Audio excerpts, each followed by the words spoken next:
So the Election Commission has begun with Special Intensive Revision of Electoral Rolls 2.0 after completing the exercise in Bihar, which they said was the first phase.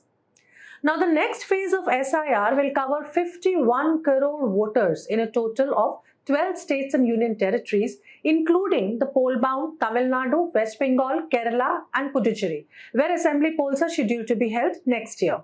The other states are Uttar Pradesh, Madhya Pradesh, Rajasthan, Chhattisgarh, Goa, Gujarat, Andaman and Nicobar Islands and Lakshadweep.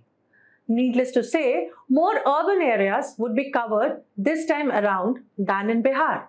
The SIR in Bihar had led to the deletion of more than 68 lakh names from the earlier electoral rolls.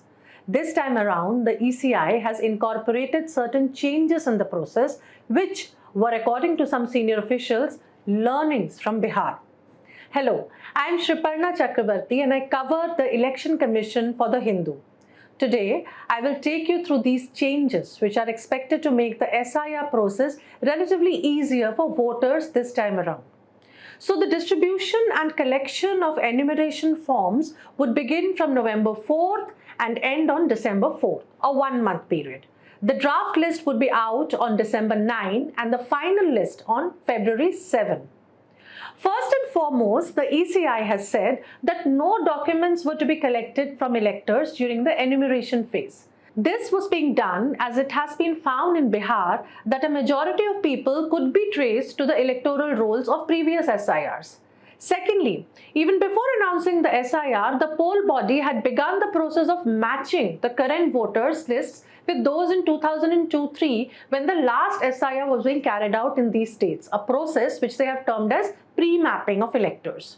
So most states are expected to have lists of people whose names were already there and are thus not expected to submit from any of the 11 indicative list of documents along with their enumeration forms.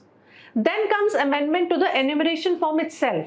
The ECI has this time added a column to the enumeration form wherein one's parent or a relative can sign in case the voter himself or herself is not present at his residence.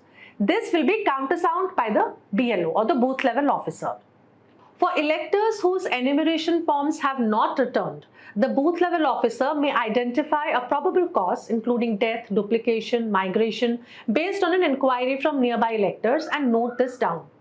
Since the draft electoral rolls would only include the names of those who had submitted the enumeration forms, a booth-wise list of electors whose names are thus not included in the draft roll shall be then displayed on the notice board of respective Panchayat Bhavans, urban local bodies and the offices of the block development officer to enable the general people to have access to the aforesaid voters lists, along with the probable reasons for the non-inclusion of their names.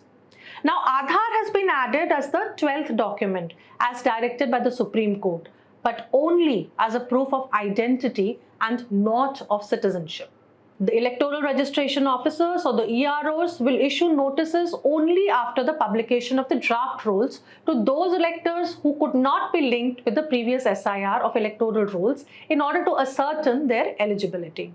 Also, unlike Bihar, the voter rolls of all states would be available for the mapping of names of voters and their parents or guardians. This means that voters can check their names on the voter list of any state of the country and not only in the state where they are currently residing for the mapping exercise. In another modification to the process, fresh voter registrations would be carried out simultaneously during the house-to-house enumerations. This means that the BLO will carry around 30 blank Form 6s, which are for fresh voter registrations, along with the declaration forms to provide to anyone who is seeking to enroll as a new elector. Thank you. Please subscribe to The Hindu for more such videos, and for any kind of feedback or suggestion, please write to us at videos@hindu.co.in.